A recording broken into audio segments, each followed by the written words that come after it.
नमस्कार दोस्तों, आज के हफ्ते की हमारी किताब का नाम है how to find your real self by Mildred मान।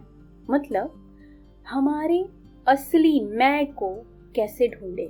हम सबको उस पावर या शक्ति जो भी हम मानते हैं, उसने ब्रह्मांड की जो पावर है, उन्होंने हमें यूनिक और स्पेशल बनाया है। हर किसी को हमें सेल्फ कॉन्शियसनेस यानी खुद का अपना चैतन्य जो है वो गिफ्ट में मिला है, और ये इंसान के सिवा और किसी भी स्पीसीज को नहीं मिला है। हम हमारे खुद के बारे में बहुत कम जानते हैं। हमारी स्ट्रेंथ, हमारा पोटेंशियल, ये सब तब तक छुपा रहता है जब तक हम इसे खोजने की कोशिश ही नहीं करते। हमें संकल्पना करने की क्षमता भी मिली है, और हम जो संकल्पना अपने बारे में बनाते हैं हम वहीं बन जाते हैं। हमारा मन अपनी खुद की खोज करने में सक्षम होता है।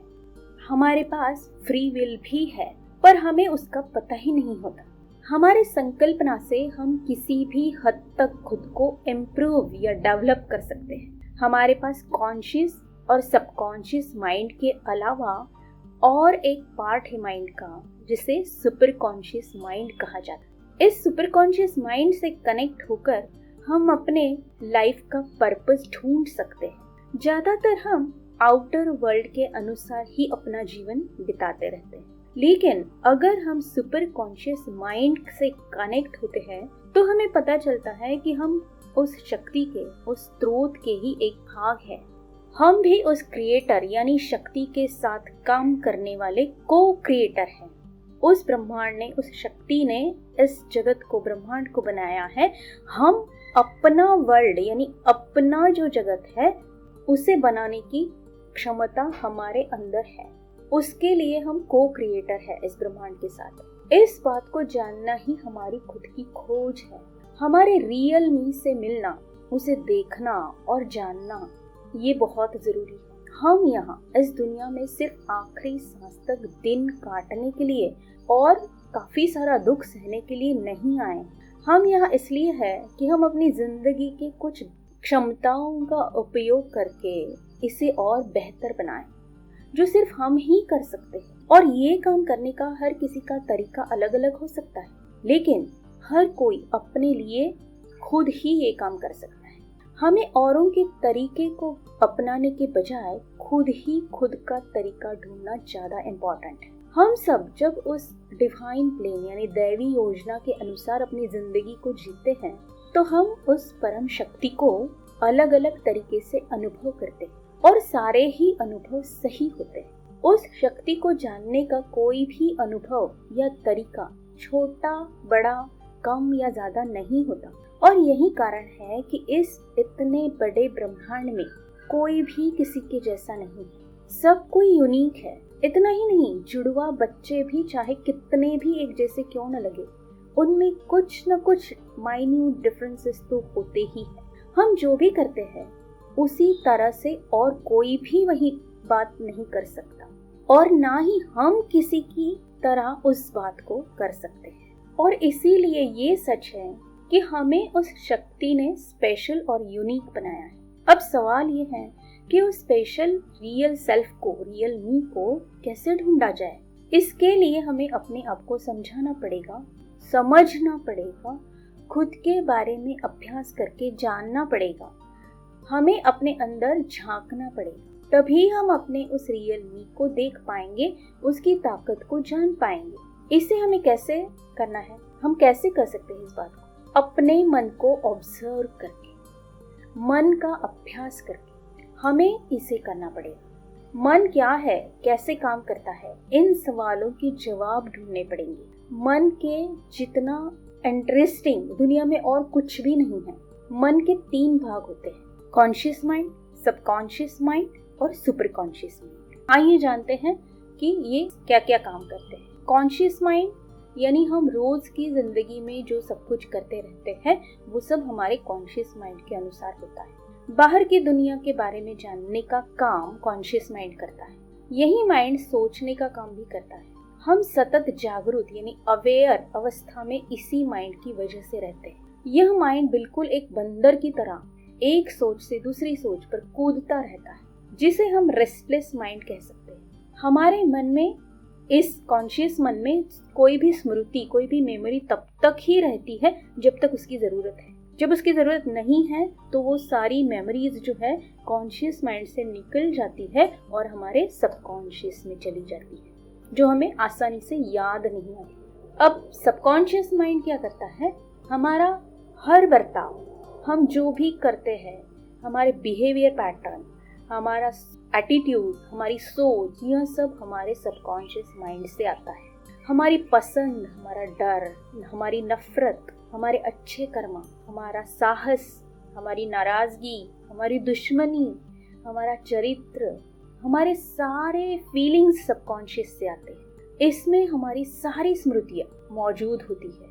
यह एक स्टोर हाउस की तरह होता है और हम जो आज है वो हमारे सबकॉन्शियस माइंड की वजह से है, क्योंकि उसके अंदर जो भी बिलीफ्स फिक्स हुए हैं वही हमें बनाते हैं।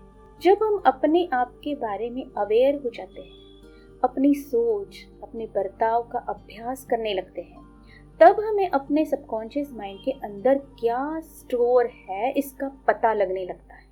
हमारे हर सवाल का जवाब हमें खुद को आईने में देखकर मिल जाता है। हमारा शरीर हमारे मन के हर छोटी से छोटी बात को रिफ्लेक्ट करता है, दिखाता है। सबकॉन्शियस माइंड हमारे बॉडी लैंग्वेज के द्वारा हमसे बातें करता है, क्योंकि उसे कोई भाषा नहीं आती, उसे कोई भाषा समझ में नहीं आती, और उसी के मुताबिक हमारी हेल्थ, हमारी लाइफ फोर्स और हमारा अपीयरेंस होता है।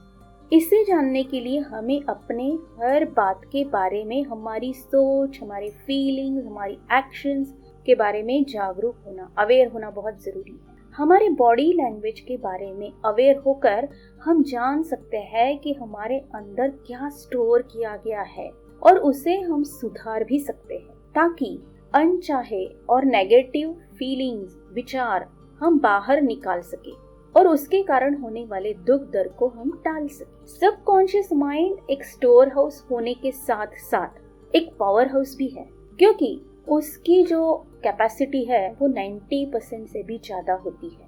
इसका काम करने का जो तरीका है वो क्रिएटर, को क्रिएटर जिसे हम कहते हैं, वो ये सबकॉन्शियस माइंड है, जो ब्रह्मांड के साथ, यूनिवर्स के साथ को क्रिएट करता है हमारी लाइफ को, हमारी जिंदगी को। जब इसे कॉन्शियस माइंड से ऑर्डर मिलता है, यह बिना सोचे समझे उस बात को क्रिएट करना शुरू कर देता है। सबकॉन्शियस माइंड में पास्ट की और प्रेजेंट की दोनों की सारी मेमोरीज स्टोर होती है। इससे हमारे फ्यूचर के बारे में भी काफी हद तक अंदाजा होता है, क्योंकि इससे हमारे पास्ट के कर्मा पता है, तो इसके ऊपर ही हमारा फ्यूचर बेस्ड होता है, वो फाउंडेशन है हमारे फ्यूचर का। तो इसीलिए हमारे सबकॉन्शियस माइंड को फ्यूचर के बारे में भी काफी हद तक अंदाजा होता है। लेकिन ये प्लास्टिक की तरह है, जिसे रीशेप करना, रीमोल्ड करना बहुत आसानी से पॉसिबल है। इसे प्रॉपर इनपुट्स और इंस्ट्रक्शंस देकर बदला भी जा सकता है। तो ऐसा नहीं है कि जो आज हमें हमारा फ्यूचर लगता है या जो हम प्रेडिक्ट करते हैं वही होगा। द मोमेंट हम हमारा सबकॉन्शियस माइंड चेंज करते हैं, हमारा फ्यूचर भी चेंज हो जाता है। अब इस पावरफुल सबकॉन्शियस माइंड के बाद आता है एक छोटा सा मन का हिस्सा, जो हार्डली 1 और 2% होता है, लेकिन वो सबसे ज्यादा पावरफुल है, जिसका नाम है सुपर कॉन्शियस माइंड। वो हमारा डिवाइन कनेक्शन है। जैसे कि हमारा इंटरनेट कनेक्शन होता है, अगर कनेक्शन नहीं है तो हम किसी के भी साथ कनेक्ट नहीं हो सकते। उसी तरह सुपर कॉन्शियस माइंड का कनेक्शन वीक है या नहीं है, ठीक नहीं है, तो हमारा इस ब्रह्मांड की शक्ति के साथ, उस परम तत्व के साथ, उस पावर के साथ, उस नेचर के साथ कनेक्ट होना पॉसिबल नहीं। ये जो माइंड का पार्ट है वो हमारे रियल मी से, यानी मैं जो हूँ, रियल सेल्फ जो है मेरा, उससे कनेक्टेड होता है। इसे हम अपने अंदर का वाइटल फोर्स भी कह सकते हैं। ये हमारी डिवाइन एनर्जी है। जैसे कि मैंने कहा कि ये डिवाइन से कनेक्टेड होता है, तो ये हमारी डिवाइन एनर्जी है और यही हमारे इस जन्म का कारण भी है कि हम यहाँ क्यों आए हैं इस पर्टिकुलर जन्म में। इस पर्टिकुलर नाम को लेकर, इस पर्टिकुलर फॉर्म को लेकर। जब हमारे इस जन्म का कारण यानी पर्पस फुलफिल हो जाता है तो हमें इस शरीर से छुड़ाने का काम भी यही सुपर कॉन्शियस माइंड करता है। हमारा कॉन्शियस और सबकॉन्शियस माइंड हमारे सारे खुशी या दुखों के कारण होते हैं और हमारे साथ हमारी लाइफ में वही होता है जो हम अलाउ करते हैं अपने आप को। दूसरे लोग तो सिर्फ एक मिरर इमेज यानी आईना है जो हमें हमारे अंदर जो हो रहा है उसकी इमेज दिखाते हैं। मिल्ड्रेड मन का कहना है कि दूसरे हमारे साथ अगर बुरा बिहेव कर रहे हैं तो वो खुद से कुछ नहीं कर रहे, ये सब हमारे अंदर जो है उसका जो मिरर इमेज है वो दिखा रहे हैं। हमारी जिंदगी पर हमारे सिवा किसी और का कोई जोर नहीं चलता, कोई कंट्रोल नहीं है। न्यूयॉर्क में एक मेटाफिजिकल टीचर रहती थी, उनका नाम था फ्लोरेंस कॉवेल शिन। जब भी कोई क्लाइंट उनके पास आता था काउंसलिंग या हेल्प के लिए, ट्रीटमेंट के लिए, तो वह उनसे ये नहीं पूछती थी कि आपका प्रॉब्लम क्या है, व्हाट इज द मैटर, ऐसा नहीं पूछती थी वो, बल्कि वो यह सवाल पूछती थी कि आपका प्रॉब्लम कौन है, हु इज द मैटर। और यह बिल्कुल सही था, क्योंकि हमें अगर कोई प्रॉब्लम है तो हमें ये ढूंढना है कि कौन हमारा प्रॉब्लम है और फिर उसकी वजह अपने अंदर ढूंढनी है कि ये जो कौन है, ये हमारा जो प्रॉब्लम है, ये हमें हमारा आईना है, हमारी मिरर इमेज है। तो मेरे अंदर ऐसा क्या है जो ये सामने वाला बंदा मुझे दिखा रहा है। बहुत सटल बात है, थोड़ा सा समझने में देर लग सकती है, लेकिन अगर इस बात को हम समझ जाते हैं ना तो हमारी जिंदगी हमेशा के लिए खुशहाल और सुकून भरी हो जाती है। तो हमें ये ढूंढना है कि कौन हमारा प्रॉब्लम है और फिर उसकी वजह अपने अंदर ढूंढनी है और अपने अंदर की सफाई करनी है। जो वजह है उसे हटाने का, सुधारने का, ठीक करने का काम करना है, ना कि उस बंदे पे कोई काम करना है या उस पे हमें रिएक्ट करना है। जब तक हम अपने मन के अंदर नाराजगी, डर, ईर्ष्या, द्वेष, गर्व, विरोध ऐसी भावनाओं को पालते हैं तब तक हम सुपर कॉन्शियस माइंड तक नहीं पहुंच सकते। अगर हमें अपने सुपर कॉन्शियस माइंड तक पहुंचना है तो हमें ये सारी नेगेटिव इमोशंस को हटाना पड़ेगा, निकालना पड़ेगा, उस पर काम करना पड़ेगा। और सुपर कॉन्शियस माइंड तक पहुंचने पर ही हमें अपने रियल सेल्फ का पता चलता है। अब इन सारी नेगेटिव भावनाओं को दूर हटाना है तो हमें रिजेंटमेंट थेरेपी का यूज करना पड़ेगा, यानी नाराजगी हटाने की एक थेरेपी है, उसका यूज करना पड़ेगा। आइए देखते हैं कि ये क्या थेरेपी है। रिजेंटमेंट थेरेपी में सबसे पहले पेन और पेपर लेकर एक उन लोगों की लिस्ट हमें बनानी है जिनसे हम नाराज है, दुखी है, गुस्सा है, फिर वजह चाहे कुछ भी हो उससे कोई फर्क नहीं पड़ता। ये लिस्ट अभी आज से जिनके साथ हम नाराज है, गुस्सा है और हमें अच्छा नहीं लग रहा है उन लोगों का बिहेवियर या उनकी वजह से हम दुखी हैं, तो आज से जो लोग हैं उनसे लेकर आप जितना पीछे तक जा सकते हैं, बिल्कुल अपने बचपन की तरफ जितना दूर तक आपको याद आ सके उतने सारे लोगों की लिस्ट बनानी, जो जो याद आ रहा है, और उनके सारों के नाम लिखने हैं। चाहे आपकी लिस्ट फिर 100-200 से भी आगे चली जाए, पर आपको ये लिस्ट बनानी है, क्योंकि ये रिजेंटमेंट थेरेपी का फर्स्ट स्टेप है। हो सकता है कि इस लिस्ट को बनाने में आपको एक आध हफ्ता, 15 दिन लग सकते हैं, लेकिन आपको ये पूरी लिस्ट बनानी है। अपना खुद का टाइम लीजिए, टेक योर टाइम और इसे बनाइए। फिर नेक्स्ट स्टेप आता है, लिस्ट जब आपकी कंप्लीट हो जाएगी तो नेक्स्ट स्टेप ये आता है कि आपको रोजाना 10 से 15 मिनट का टाइम अलग से निकालना पड़ेगा, या तो सोने से पहले या कभी भी दिन में, लेकिन आपको वो अलग से टाइम निकालना पड़ेगा और एक एक नाम को लेकर पहले से शुरुआत करनी है। जो लिस्ट आपने बनाई है, एक एक व्यक्ति के नाम को लेकर आपको ये कहना है कि जो भी मेरे साथ हुआ वो मेरे कॉन्शियस और सबकॉन्शियस माइंड की वजह से हुआ, और इसीलिए मैं इस व्यक्ति को, उस व्यक्ति का नाम लेना है आपको, माफ कर देती हूँ।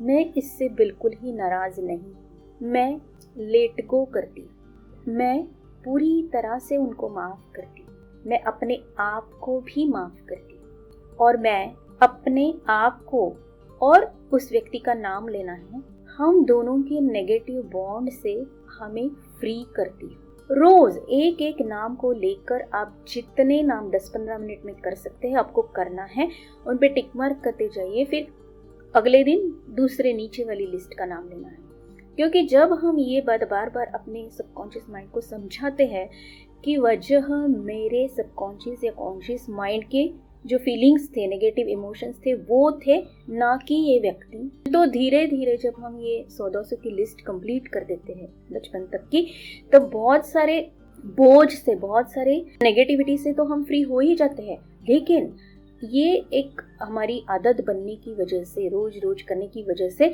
100-200 लोगों के साथ करने की वजह से हमारे सबकॉन्शियस माइंड को ये इंस्ट्रक्शन भी मिलता है कि जब भी हमारे साथ कोई भी बुरा बिहेवियर करे तो हमें उससे नहीं कोसना है, उससे नहीं बुरा कहना है, या उसके बारे में बुरे थॉट्स नहीं क्रिएट करने हैं। हमें इमीडिएट अंदर देखना है कि मेरे अंदर की कौन सी फीलिंग, राग, द्वेष, ईर्ष्या, नाराजगी, डर क्या लेकर आया है, ये जो व्यक्ति बता रहा है, मुझे कह रहा है मुझे, और फिर उस नेगेटिव फीलिंग को मुझे हटाना है, क्लियर करना है। ये बहुत ही अमेजिंग थेरेपी है। जब मैंने किया था तो मतलब उसका जो एक्सपीरियंस है वो स्पीचलेस है, आप बयान नहीं कर सकते, आप कह नहीं सकते कि कितनी शांति, कितना सुकून महसूस होता है।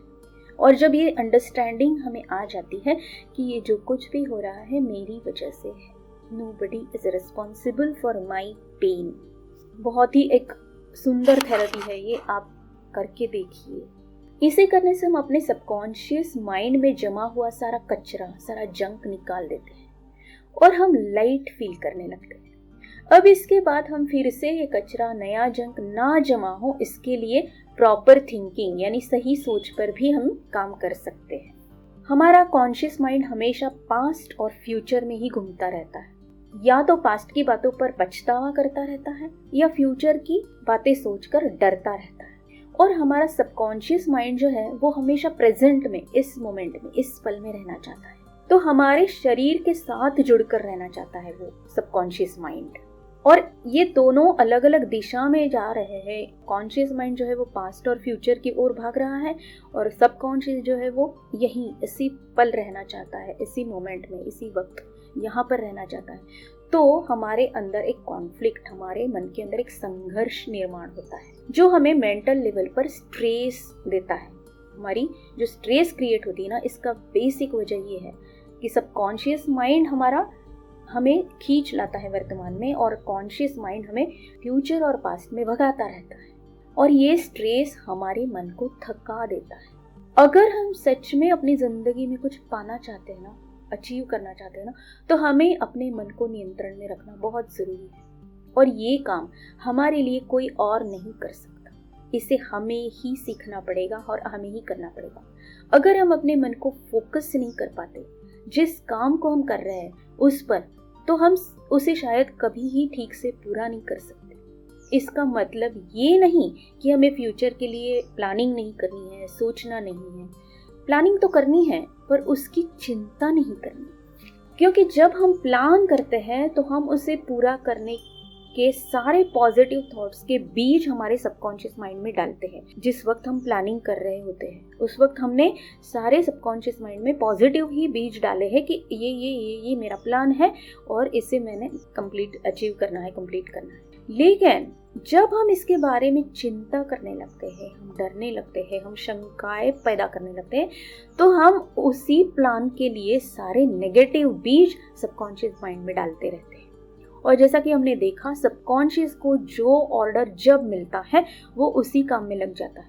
अगर उसे हम हर वक्त पॉजिटिव नेगेटिव ऐसे सीड्स या ऐसी इनपुट मिलती जाए तो जाहिर है वो कुछ भी नहीं करेगा, या जो भी करेगा वो उल्टा सीधा कर देगा। और वो जब नेगेटिव बीज ज़्यादा होते हैं तो वो हमारे सामने मैनिफेस्ट हो जाते हैं, हमारा सबकॉन्शियस उन्हें लेकर आता है, और तब हमें लगता है कि ये कैसे हो गया, मैंने तो कुछ और ही प्लान किया था। लेकिन प्लान किया था तो वो सीड था, उसे जो खाद या पानी देना था वो मेरे से गलत हो गया। और इसीलिए मुझे हमेशा अपने माइंड पर कंट्रोल रखना, अपने काम पर फोकस रखना, जो मेरा प्लान है उसके विरुद्ध में कुछ भी नहीं सोचना, ये सारा सीखना पड़ेगा। इसीलिए हमें कंसंट्रेशन यानी एकाग्रता की प्रैक्टिस करनी पड़ेगी।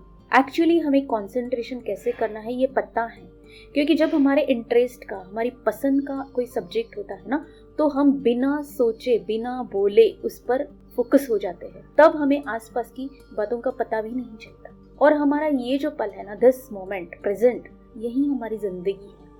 और इस पल में ज्यादा देर रहने से ही हम अपने सुपर कॉन्शियस माइंड तक की जर्नी को जल्दी से पूरा कर सकते हैं, जो हमें हमारे रियल सेल्फ यानी मेरे मैं तक पहुंचाता है। एक बार इस मैं तक पहुंचने के बाद हम अपने बारे में सब कुछ जान लेते हैं, पास्ट, प्रेजेंट, फ्यूचर। और फिर हमें अपने पर्पस पर यानी उद्देश्य पर, जिस उद्देश्य, जिस पर्पस को लेकर हमने ये जिंदगी शुरू की है, उस पर चलना आसान और सहज लगने लगता है। तो चलिए अभी से हम अपनी कॉन्शियस माइंड से सबकॉन्शियस माइंड तक और सबकॉन्शियस माइंड से सुपर कॉन्शियस माइंड तक की जर्नी की सोच समझकर शुरुआत करते हैं, ताकि हम अपने मैं को, रियल सेल्फ को जान सके। धन्यवाद।